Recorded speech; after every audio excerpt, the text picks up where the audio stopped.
Bismillahirrahmanirrahim. Alhamdulillah wassalatu wassalamullah wa ala alihi wa sahbihi wa ala. Inilah wa sekalian di pagi hari ini dengan izin Allah kita kembali berjumpa dalam halaqah ngaji kitab ya. Insyaallah di kesempatan kali ini kita akan melanjutkan pembahasan kitab Aqidatus Salaf ya. Wasabil hadis temuan yang ke-16 yaitu membahas tentang hukum orang yang meninggalkan sholat. Di PDF-nya halaman 84.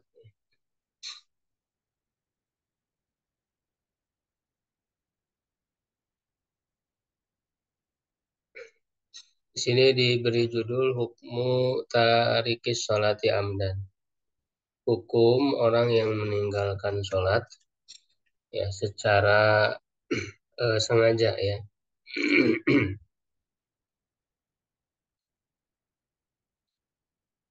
Waktalafa ahlul hadis berbeda pendapat fitarkil muslimi sholat al-fardi muta'ammidan, tentang seorang muslim yang meninggalkan sholat fardu, sholat wajib ya, muta'ammidan dengan sengaja. Ya. Nah, di sini perlu diperjelas terlebih dahulu bahwa yang diperselisihkan oleh para ulama itu berkenaan dengan orang yang meninggalkan sholat wajib, yaitu sholat 5 waktu,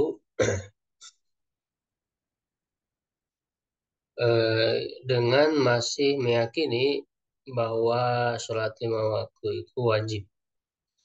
Ya, jadi dia meyakini bahwa sholat 5 waktu itu wajib ya. Tetapi dia meninggalkannya karena malas.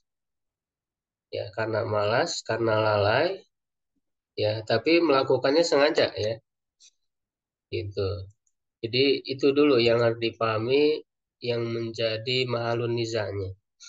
Titik ya yang menjadi perselisihan para ulamanya itu.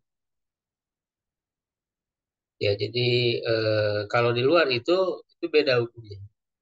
Itu misalnya kalau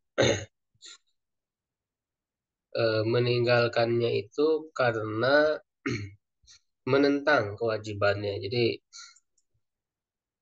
dia tidak meyakini ya sholat 5 waktu itu wajib. Ya, jadi dia menentang kewajiban sholat 5 waktu. Nah, kalau yang menentang seperti ini itu disepakati oleh para ulama ke atas kekafirannya.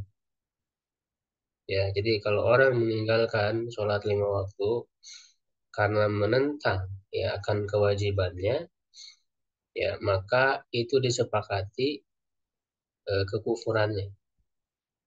Ya,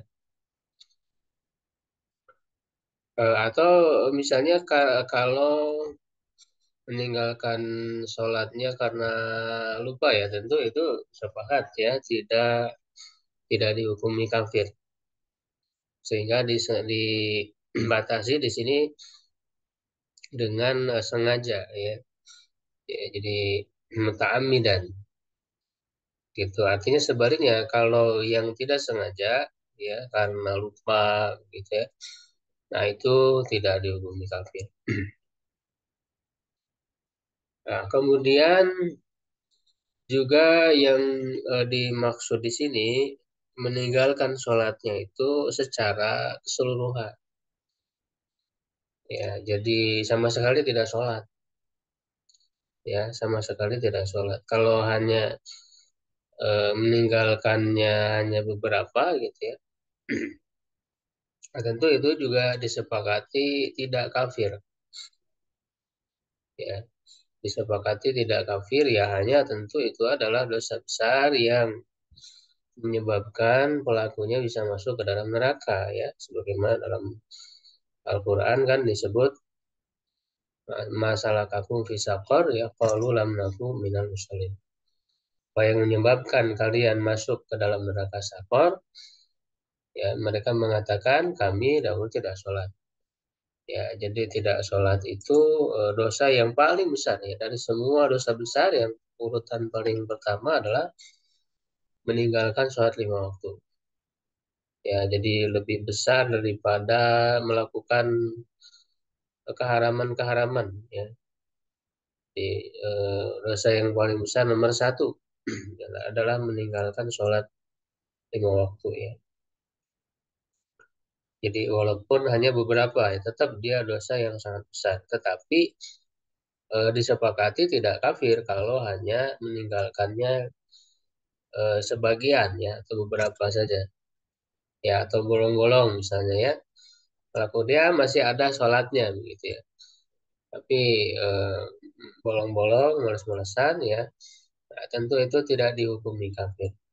Itu disepakati. Nah, yang jadi perbedaan pendapat itu berarti adalah orang yang meninggalkan sholat ya secara keseluruhan bil kuliah ya secara keseluruhan eh,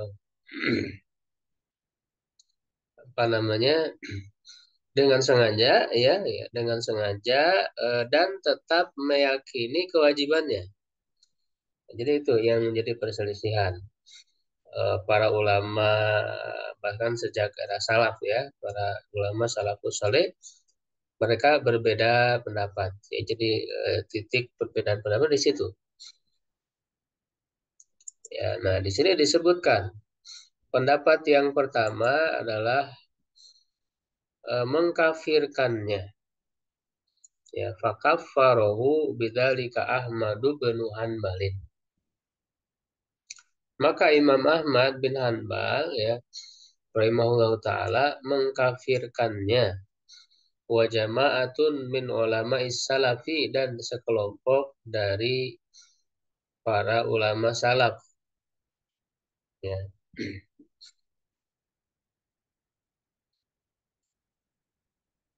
Ya ini di berbagai mazhab juga ada pendapat ya, ada satu pendapat ya dengan pendapat ini.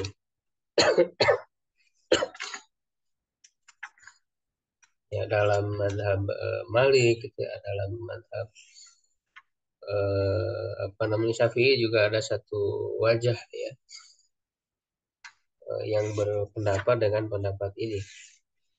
Ya, makanya di sini disebut sekelompok ya dari para ulama salaf ini dari apa namanya para sahabat dan tabiin ya ini juga ada yang berpendapat dengan pendapat ini. Jadi kafir ya mereka kafir yang tidak sholat sama sekali.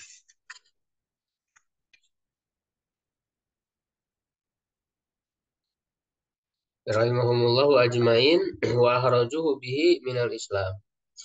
Ya, dan mereka mengeluarkannya dari Islam. Ya.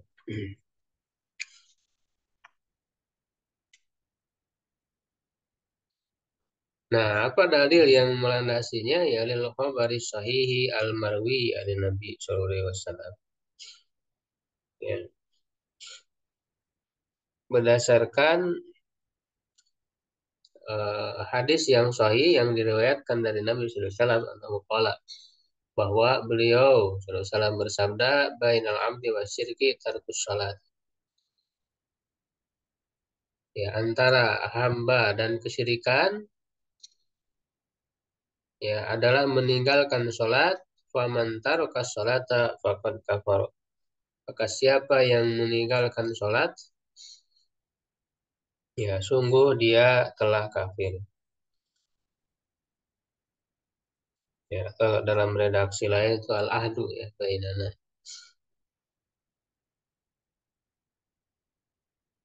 Ya, jadi atau al-farik ya, perbedaan ya, atau yang membatasi ya, antara seseorang dengan kesyirikan atau kekafiran ya adalah sholat. Ya, bahkan kan di sini disebutkan secara jelas siapa yang meninggalkan sholat maka sungguh dia kafir. Ini sebagaimana diriwayatkan oleh Tirmidzi ya di dalam sunannya, juga Imam Ahmad dalam musnadnya. Ya. Nah, ini secara zahir ya jelas sekali menunjukkan bahwa orang yang meninggalkan sholat itu adalah kafir. Nah, itu pendapat yang pertama. Nah, wa dhahaba Syafi'i dan Imam Syafi'i wa ashabuhu dan para sahabatnya wa jama'atun min ulama salaf dan sekelompok dari ulama salaf. Ini juga sama. Pendapat yang kedua ini juga banyak ya para ulama yang berpendapat ya rahmatullahi alaihim ajmain. Ya, semoga rahmat Allah dilimpahkan atas mereka semua ila annahu la yakfur bihi. Ya, kepada bahwa ia tidak kafir dengannya. Dengan meninggalkan sholat itu dia tidak kafir. Ya, madama mu'taqidan liwujubiha selama ia meyakini kewajibannya. Ya, kalau yang tidak meyakini kewajibannya kan tadi disepakati kafir. Ya, tapi di sini selama ya dia tidak selama dia masih meyakini kewajibannya dia tidak dihukumi kafir. Wa inna ma yastaujibul qatla. Ya, hanya saja walaupun dia tidak kafir itu menuntut ya atau mengharuskan ya adanya pembunuhan ya hukuman bunuh. Nah, jadi ini kalau soal hukuman beda lagi walaupun dia tidak kafir apalagi yang mengatakan kafir kan tadi ya, itu hukumannya dibunuh ya, orang yang meninggalkan sholat itu sebetulnya ya, hukumannya dibunuh. Jadi walau baik itu yang berpendapat eh, apa kafir ya dan juga yang berpendapat tidak kafir ya sama ya mereka menghukumi orang yang meninggalkan suatu adalah hukumannya dibunuh. Kama yastaujibuhul murtadu anil Islam. Sebagaimana ya orang yang murtad itu menuntut hukuman bunuh ya murtad dari Islam. Wa ta'awwalul khabar dan mereka eh, mentakwilkan maksudnya menafsirkan. Mentakwilkan di sini maksudnya menafsirkan ya. Menafsirkan khobar ya hadis mentaraka salat jahidan laha. Ya, jadi yang dimaksud di dalam hadis di atas yang disebut kafir itu karena jahidan laha. Jadi menentang akan kewajibannya. Kalau menentang tadi ya disepakati.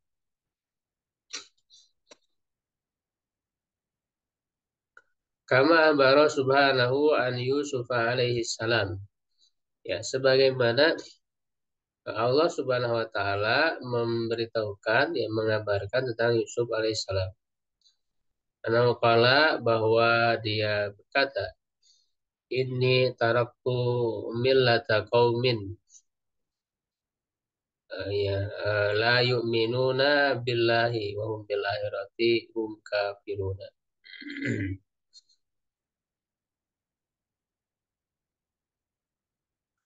Ya, sesungguhnya aku meninggalkan ya billah ya agamanya suatu kaum yang tidak beriman kepada Allah ya dan mereka kafir terhadap akhirat. Ya.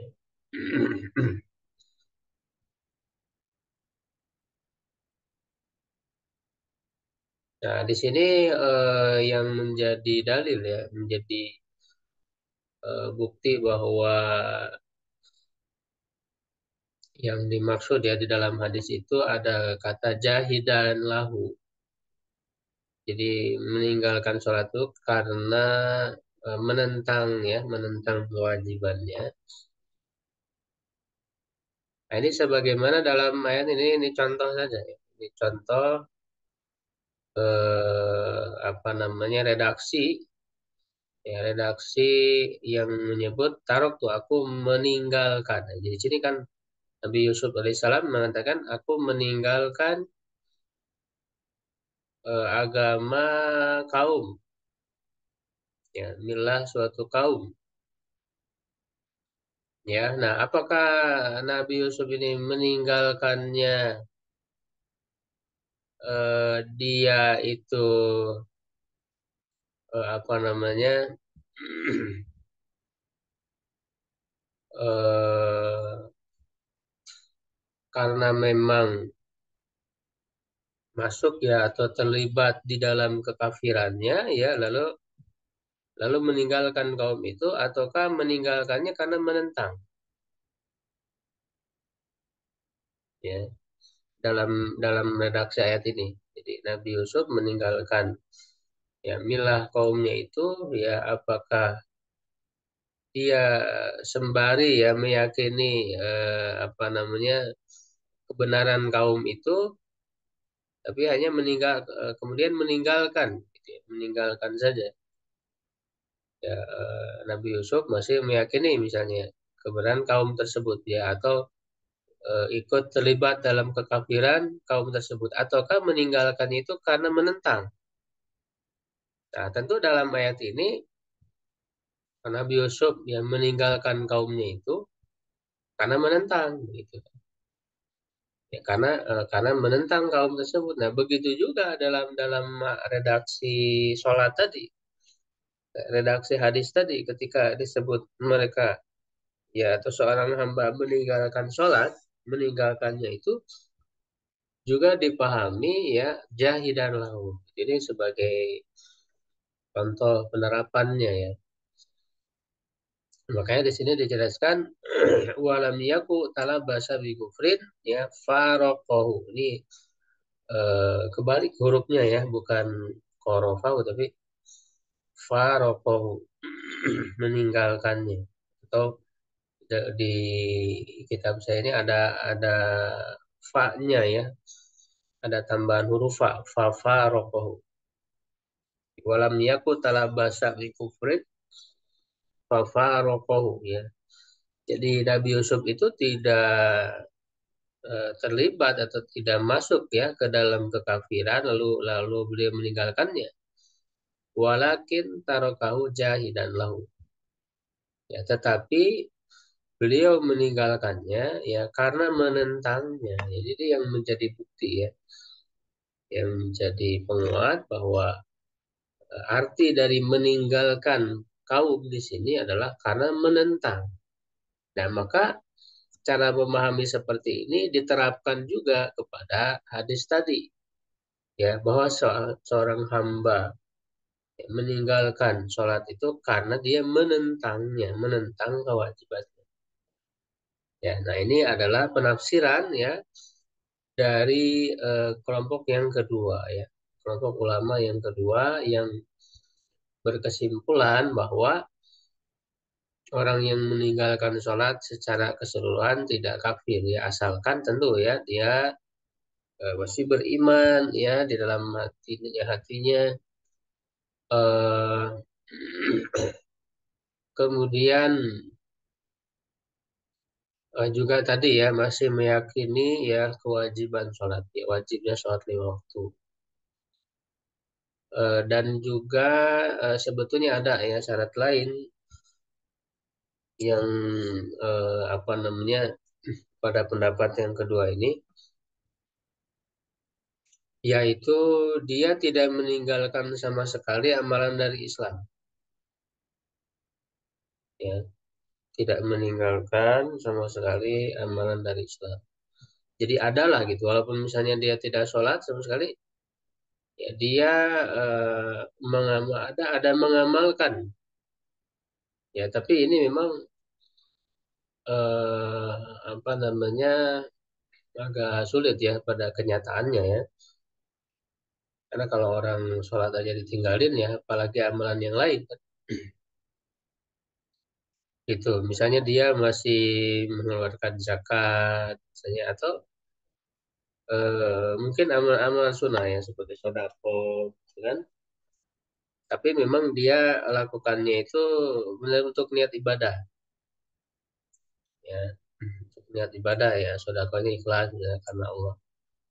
Jadi syarat tidak kafir ini ya orang yang meninggal sholat adalah ada amalan lain lah, ada amalan lain walaupun itu sunnah untuk dikatakan tidak kafir. Ya, nah kalau misalnya ada orang yang meninggalkan sholat ya sembari tidak melakukan amalan apapun di dalam Islam, ya tidak melakukan amalan apapun baik itu yang wajib atau yang sunnah, eh, maka ini disepakati kafir juga, ya disepakati. Nah karena apa kita harus sunnah sebagaimana yang sudah dibahas sebelumnya, ya itu kan yang namanya iman mencakup qaulun wa amal. Qaulun di situ termasuk juga i'tiqad ya. Ya, jadi atau dalam pengertiannya itu kan iman itu kan tasdik ya bil qalbi wal iqrar bil lisan wa amalun bil arkan. Ya, meyakini dengan hati, ya menyatakan dengan lisan dan mengamalkan dengan anggota badan. Nah, jadi itu hakikat iman menurut Ahlussunnah. Menurut keyakinan Ahlussunnah wal Jamaah bahwa yang namanya iman itu adalah gabungan antara hati yang meyakini, lisan yang menyatakan dan anggota badan yang mengamalkan. Sehingga tidak boleh orang hanya meyakini, tidak ada amal sama sekali, maka ini disepakati oleh ulama Ahlussunnah kecuali yang menyimpang ya, yang keliru ya. Jadi kalau mengatakan bahwa iman itu cukup dengan keyakinan saja ya, dan hanya diucapkan saja tanpa ada amalan sama sekali, ya itu masih disebut di iman, ya itu keliru.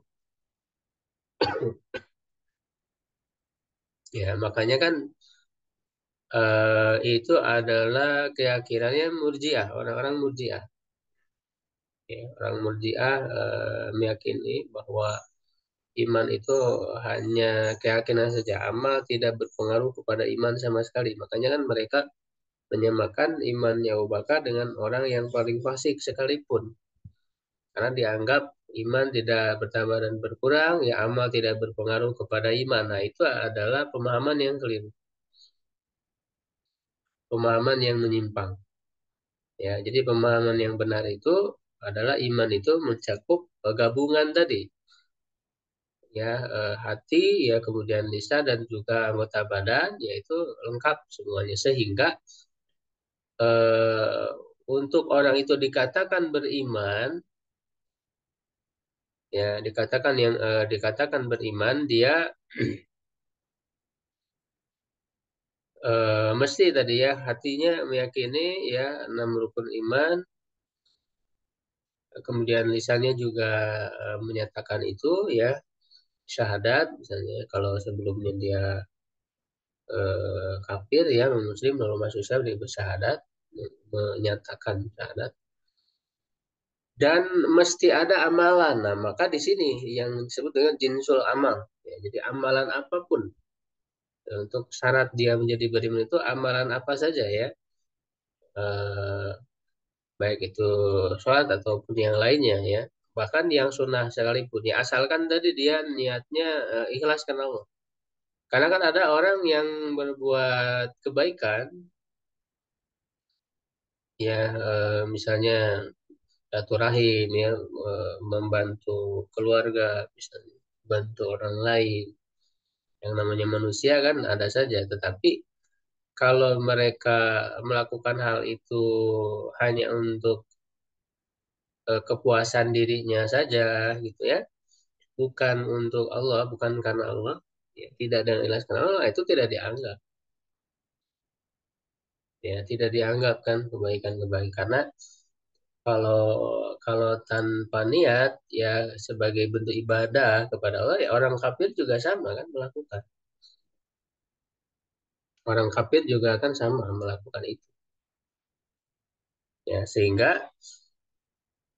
kalau tidak ada amal sama sekali jelas itu disepakati ya menurut keyakinan para ulama Ahlussunnah ya itu kafir. Ya, walaupun dia hatinya meyakini, ya hatinya meyakini beriman ya dengan Tuhan, tapi tidak ada amalan sama sekali, ini jelas kafir.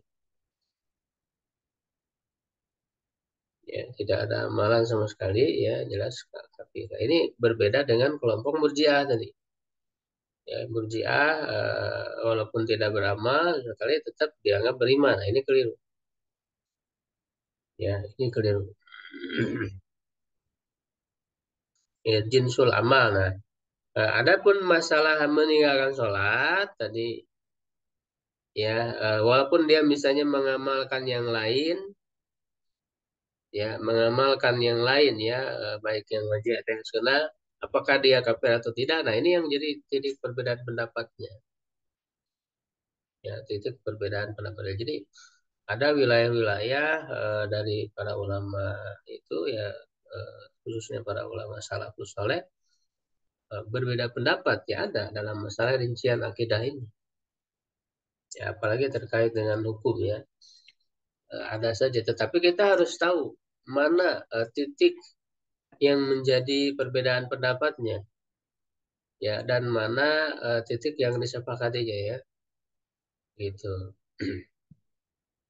Nah, walaupun begitu, eh, mereka juga sepakat kalau orang yang melakukan dosa dalam arti eh, melakukan yang dilarang, gitu ya.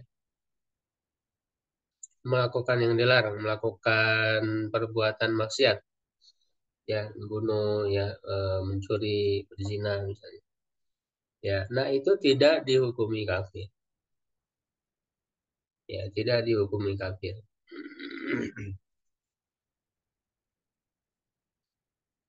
ya nah ini harus belum dibedakan ya jadi membedakan antara tidak melakukan amalan sama sekali ya tidak melakukan amalan sama sekali ya itu disepakati kafir ya jadi tidak ada amalan sama sekali itu disepakati tetapi kalau melakukan sesuatu yang dilarang, ya, melakukan sesuatu yang dilarang, perbuatan maksiat, ya itu juga disepakati tidak kafir, asalkan tadi ya ada amalan yang dia lakukan, misalnya sholat ya atau zakat, ya walaupun misalnya tidak disiplin ya, dalam melakukannya, tapi masih ada ya dia mengamalkan. Ya, lalu kemudian melakukan dosa-dosa besar tadi ya, eh, apa namanya melakukan sesuatu yang dilarang. Ya, nah, jadi melakukan sesuatu yang dilarang itu disepakati tidak kafir. Nah, ini berbeda dengan kelompok Khawarij. Ya, kelompok Khawarij ya yang berkeyakinan bahwa melakukan dosa besar adalah kafir. Nah, ini yang kali ya melakukan dosa besar dianggap kafir.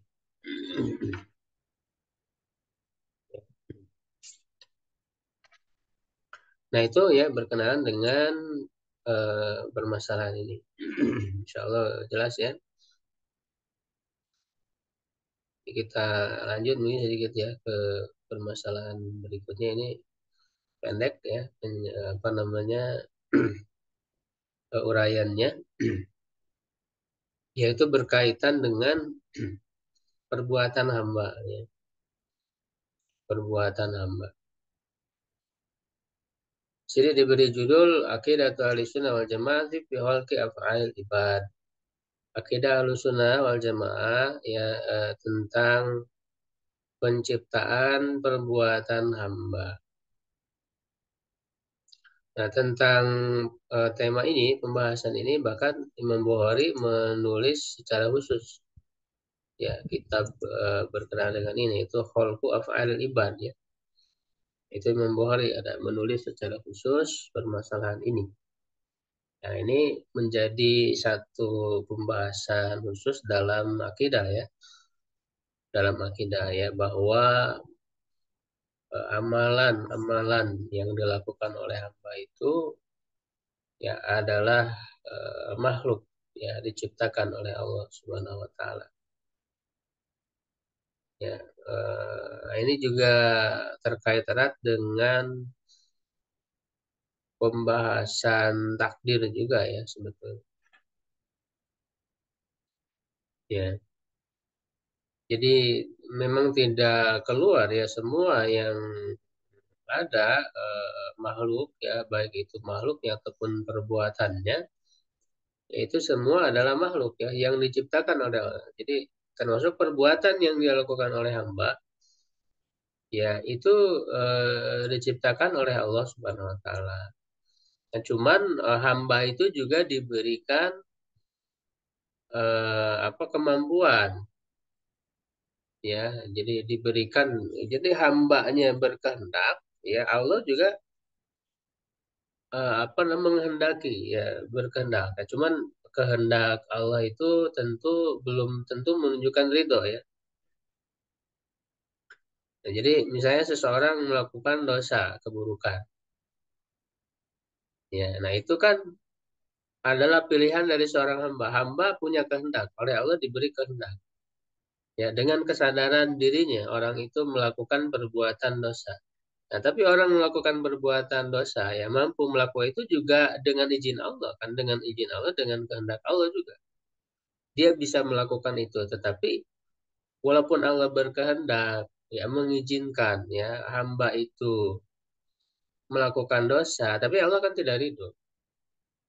Jadi masyiah ya kehendak Allah itu belum tentu menunjukkan ridho. Ya, belum tentu menunjukkan keriduan Allah. Ya, kecuali kalau hamba itu melakukan ketaatan ya kepada Allah, nah itu adalah atas kehendak hamba, ya termasuk juga kehendak Allah juga di situ. Ya, karena Allah menciptakan ya perbuatan hamba. Ya, di situ ada kehendak Allah, dan sekaligus Allah ridho dengan perbuatan tersebut. Ya, karena dia berupa ketaatan kepada Allah ya. Nah, kalau berupa kemaksiatan tentu Allah tidak ridho, walaupun Allah mengendaki hal itu. Ya.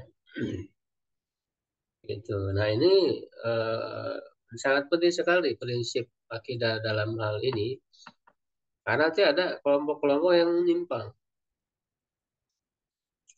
Ya, yaitu antara pemahaman yang disebut dengan Jabariyah dan Qadariyah kan, dalam takdir. Ya, jadi kalau Jabariyah itu hamba sama sekali nggak memiliki kehendak. Jadi semuanya adalah paksaan ya, jaber. Jaber itu kan adalah paksaan. Ijbar ya dari Allah Subhanahu wa taala, manusia tidak punya kehendak. Nah, kalau begitu untuk apa ada surga dan neraka ya? Berarti kan Allah tidak adil kalau begitu. Kalau semuanya dipaksa. Padahal adanya surga dan neraka balasan itu menunjukkan bahwa manusia punya kehendak, punya pilihan. Ya, karena manusia sendiri yang memilih ya kan, untuk berbuat ketaatan ya maka Allah balas dengan surga. Karena manusia sendiri memilih untuk berbuat dosa, maka Allah memberi balasan dengan neraka. Ya, jadi tetap manusia juga diberi kehendak oleh Allah Subhanahu wa taala. Nah, cuman kehendak manusia itu diiringi juga dengan kehendak Allah ketika dia bisa melakukannya. Ya, makanya perbuatan yang dilakukan oleh hamba itu diciptakan. Khalqu af'alil ibad. Ya. Nah, atau sebaliknya pemahaman Qadariyah ya. Qadariyah itu meyakini bahwa Allah tidak berkehendak. Jadi ketika manusia itu melakukan sesuatu itu hanya kehendak manusia saja. Nah, ini juga sama keliru. Ya, jadi Ahlussunnah itu keyakinannya dia pertengahan gitu ya antara Jabariyah dan Qadariyah. Jadi manusia diberi kehendak oleh Allah untuk melakukan ya sekaligus perbuatan hamba itu juga atas kehendak Allah, atas penciptaan dari Allah. Ya, dan tidak ada paksaan, manusia tetap diberi pilihan sehingga adanya balasan. Ya, makanya di sini katakan wa min qauli ahlussunnati wal jamaati, di antara perkataan ahlussunnah wal jamaah fi aqsabil ibadi, ya berkenaan dengan perbuatan hamba anna makhlukatun lillahi ta'ala, ya bahwa mereka bahwa dia ya perbuatan tersebut diciptakan oleh Allah Subhanahu wa taala, ya atau makhluk Allah Subhanahu wa taala. La yamtaruna fihi wala yauduna min ahlil huda yaudil haq man yunkiru hadzal qaula wa apa wa yanfihi.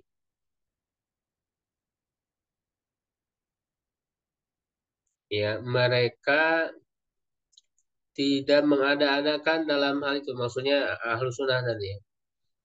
Jadi ahlus sunnah wal jamaah yaitu tidak berdusta, tidak mengada-adakan dalam masalah ini, yaitu bahwa perbuatan hamba itu adalah ciptaan Allah, makhluk Allah Subhanahu wa taala.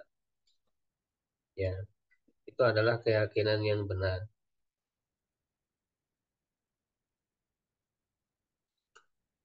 Ya, nah sedangkan orang apa namanya yang mengingkari akidah ini, ya, nah di sini dikatakan wala yauduna min ahlil huda, dan mereka tidak menganggap, ya tidak memasukkan termasuk orang yang mendapat petunjuk, yang berada di atas petunjuk dan agama yang benar, wa dinil haq man yunkiru hadzal qaula, yang mengingkari perkataan ini wa yanfihi, dan menafikannya.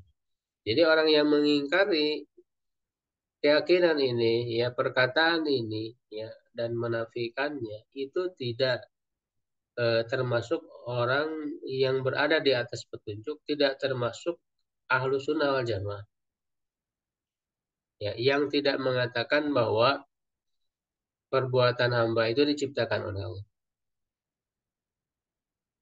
Ya, itu tadi ya apa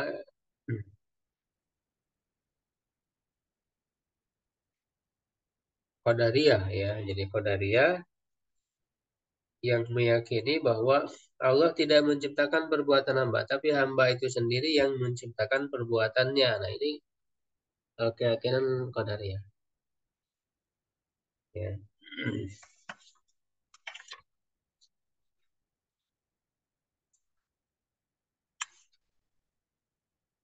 Nah, kemudian sebenarnya yang pembahasan berikutnya masih terkait ya dengan masalah perbuatan hamba ya. Karena kan perbuatan hamba itu bisa berupa petunjuk, ya ketaatan, ya bisa juga berupa kesesatan ya dosa.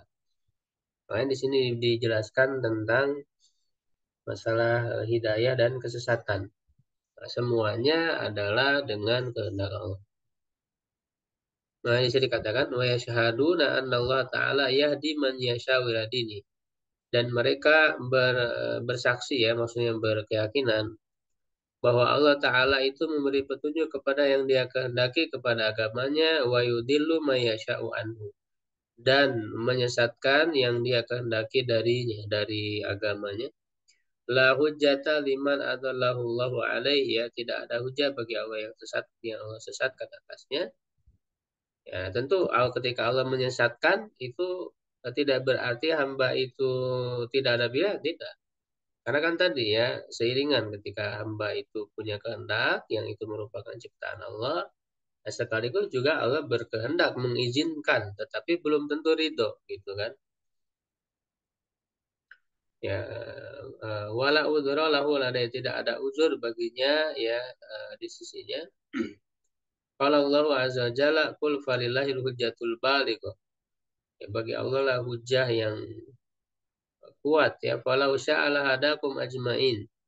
Kalaulah dia berkehendak, niscaya dia akan memberikan petunjuk kepada mereka semuanya. Ya, Al-An'am ayat 149. Wa qala azza wa jalla walau syi'na la ataina kulla nafsin hudaha. Kalaulah kami berkehendak, niscaya kami akan memberikan kepada setiap jiwa ya petunjuknya. Walakin haqqal qaul ya telah apa namanya keputusannya telah ditetapkan ya mini dariku la amlaan jahannama, ya niscaya aku akan penuhi jahanam neraka minal jinnati wan nasi, dari jin dan manusia seluruhnya. Sajdah ayat 13. Wa qala azza wa jalla laqad dzara'na lil jahannam katsiran minal jinni wa insi. Sungguh kami telah memenuhi ya banyak apa namanya neraka jahanam banyak dari jin dan manusia. Al-A'raf ayat 179. Subhanahu khalaqal khalqa bila hujjatin ilaihim. Apabila hajata ilaihim. Ya, Maha Suci Allah yang telah menciptakan makhluknya tanpa ada kebutuhan kepada mereka. Ya, faja'alahum fariqain. Ya, Allah menjadikan mereka dua golongan, fariqan lin naimi fadlan. Satu golongan kepada kenikmatan ya sebagai bentuk karunia dari Allah. Jadi Allah yang memberi itu semua, jadi membuat mereka dapat hidayah, bisa mengamalkan dan seterusnya, itu adalah merupakan pemberian dari Allah. Ya artinya Allah ada kehendak di situ. Allah yang menciptakan itu. Ya wa fariqan lil jahimi adlat. Dan satu kelompok yang akan masuk ke dalam neraka jahanam ya adlat, tetapi Allah memberinya dengan cara adil, tidak dengan zalim. Ya artinya hamba juga punya kehendak tadi itu. Ya, karena pilihannya sendiri maka Allah balas secara adil. Ya, kalau manusianya tidak punya kehendak gitu ya seperti Jabriyah tadi ya dipaksa untuk melakukan itu, tentu itu tidak adil, itu zalim. Jadi di sini katakan dengan cara adil karena manusia sendiri sudah diberi kehendak oleh Allah, ya kan, sudah diciptakan ya lalu dipilih oleh manusia. Wajah minhum gawiyan, dan menjadikan di antara mereka gawiyan orang yang sesat, warasyidan, dan orang yang mendapat petunjuk, wasyaqiyan wasaidan, yang sengsara dan yang bahagia, wa qoriban min rahmatihi, yang dekat dengan rahmatnya, wa ba'idan, dan yang jauh, la yus'alu amma yaf'alu wa hum yus'alun. Nah, dia Allah tidak ditanya dengan dari apa yang dia kerjakan, ya, tetapi mereka lah yang akan ditanya. Ya, dia ayat 23. Ala laul khalqu wal amru. Ketahuilah miliknya lah penciptaan dan urusan atau perintah. Ya, tabarakallahu rabbul alamin, maha suci Allah Rabb semesta alam. Qala Al-A'raf ayat 54. Qala azza wa jalla kama bada'akum ta'udun. Sebagaimana dia memulai kalian, ya dia juga mengembalikan. Fariqan hada wa fariqan haqqa alaihimud dhalalah. Satu kelompok yang dia beri petunjuk, dan satu kelompok yang telah ditetapkan atas mereka kesesatan. Innahum muttakhadus syayatin. Sesungguhnya mereka mengambil setan-setan. Nah, ini kan adalah menunjukkan bahwa manusia-manusianya itu yang mengambil dengan sadar ya, dengan pilihan mereka setan sebagai para walinya, ya, para apa kekasihnya yang mereka cintai, yang mereka loyal ya kepada mereka, min dunillah, dari selain Allah, yahsabuna annahum muhtadun, dan mereka mengira bahwa mereka itu mendapat petunjuk ya. Araf 29:30. Qala Ibnu Abbas wa man ma sabaqalahu minas sa'adati wasyaqawati, itu yang telah terdahulu ditetapkan dalam takdir Allah bahwa mereka itu termasuk dalam kebahagiaan dan kesengsaraan. Ya. Akhbarana Abu Muhammad Al-Husain bin Ahmad Al-Ikhladi ya Asy-Syaiban rahimahullahu akhbarana Abul Abbas Muhammad bin Ishaq As-Siraj hadatsana Yusuf bin Musa akhbarana Jarir Adil A'mash an Zaid bin Wahb an Abdullah bin Mas'ud qala hadatsana Rasulullah sallallahu alaihi wasallam wa sadiqul masduq. Nah, ini hadis yang terkenal ya. Di hadis Arba'in juga ada ya. Inna hal apa hal qahadikum yujma'u. Ya, atau dalam redaksi lain kan yujma'u ya. Apa namanya? Ahadukum ya. Jadi penciptaan salah seorang dari kalian itu dikumpulkan fi batni ummihi arba'ina yauman. Di dalam perut ibunya selama 40 hari sumayakunu alaqatan misladari kemudian menjadi segumpal darah seperti itu juga maksudnya 40 hari ya sumayakunu mudghatan misladari. Kemudian menjadi segumpal daging seperti itu juga sumayakunu asulailan malak. Kemudian Allah mengutus kepadanya malaikat biarba'i kalimat dengan membawa 4 kalimat, 4 ketetapan ya rizquhu rizkinya wa amaluhu ya amalnya wa ajaluhu dan ajalnya wa syakir wa sa'idun dan nasibnya apakah sengsara atau bahagia. Fawaladzi nafsi biadi demi zat yang diriku ada di dalam genggamannya. Inna hadakum la ya'malu bi amali ahli jannati. Sungguhnya salah seorang dari kalian beramal dengan amal ahli surga hatta yama yakunu bainahu wa bainaha illa dhira ya sampai antara dia dan surga hanya sejarak sejengkal saya sudah sangat dekat ya dengan surga itu karena amalannya. Tsumma yudriku masa baqalahu fil kitab kemudian mendapatinya apa yang telah terdahulu ya baginya di dalam kitab dalam catatan takdir. Wa ya'malu bi amali ahli nar lalu dia beramal dengan amalan neraka fayadkhuluha lalu dia memasukinya wa inna ahadakum la ya'malu bi amali ahli nar. Nah, ada juga ya, sesungguhnya salah seorang dari kalian beramal dengan amal penghuni neraka hatta mayakunu bainahu wa baina ila dhira sampai antara dia dan neraka itu hanya jarak sejengkal saja. Summa yudriku ma sabaqalahu fil kitab. Kemudian ya, menghampirinya ya apa yang telah terdahulu di dalam kitab. Fa ya'malu bi amali ahli jannati fa lalu dia beramal dengan amalan ahli surga ya maka dia memasukinya. Nah, ini hadis ini menerangkan tentang takdir ya. Bahwa semuanya sudah ditetapkan oleh Allah Subhanahu wa taala ya dalam catatan takdirnya. Walaupun tentu kita tidak mengetahui takdir tersebut. Ya, dan adanya takdir itu menunjukkan luasnya ilmu Allah ya yang tidak terbatas. Nah, ini bukan berarti manusia dipaksa, tidak ada menunjukkan itu ya. Seperti yang diyakini oleh Jabriyah tadi. Jadi Allah tidak memaksa orang itu berbuat taat, ya berbuat dosa lalu memaksa memasukkan ke dalam surga atau neraka tidak. Ya tetap itu berjalan sesuai pilihan manusia, sesuai kehendak manusia, tapi kehendak manusia tidak keluar dari kehendak Allah. Begitu. Ya, nah makanya kan dalam hadis ini jelas ketika di akhir apa namanya tadi ya sudah sangat dekat misalnya dengan surga ya tetapi di dalam ketetapannya dia penghuni neraka, nah maka di akhirnya akan berubah. Nah, perubahannya itu adalah dengan amalan hamba itu sendiri. Makanya dikatakan fayak malu ya. Fayak malu bi amali ahlin nar. Nah, jadi itu adalah berdasarkan pilihan hamba sendiri. Dia beramal dengan amalan ahli neraka lalu dia masuk ke dalam neraka padahal dia sudah sangat dekat dengan surga. Ya, dan juga sebaliknya yang sudah dekat dengan neraka tiba-tiba di akhir berubah. Nah, ini juga menunjukkan pentingnya akhir. Makanya amal itu bihawatimiha. Amal itu tergantung akhirnya. Ya, makanya ada yang disebut husnul khotimah atau su'ul khotimah. Ya, karena yang dilihat itu akhirannya ketika orang itu meninggal. Ya. Dan ini juga hadis berikutnya masih mirip ya. Wa baron Abu Muhammad Aminati qala an ba'ana Abu Abbas As-Siraj qala hadatsana Isa bin Ibrahim Al-Hamdali. Wa huwa ibnu Rahawih ya atau Rahuyah.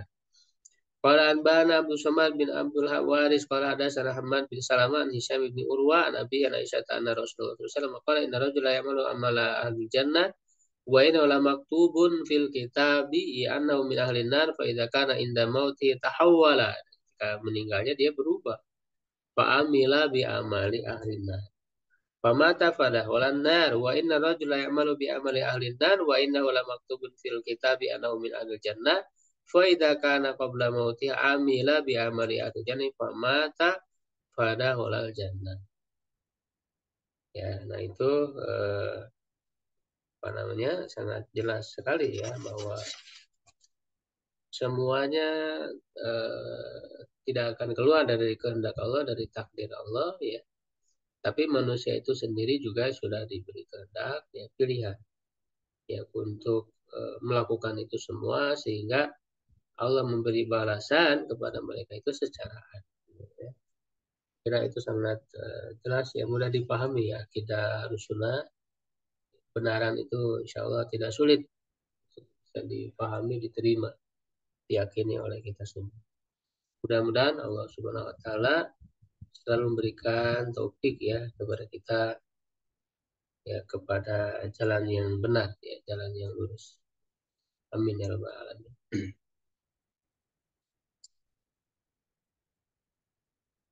Wallahu a'lam bishawab ya. Qul qouli hadza astagfirullah li wa lakum.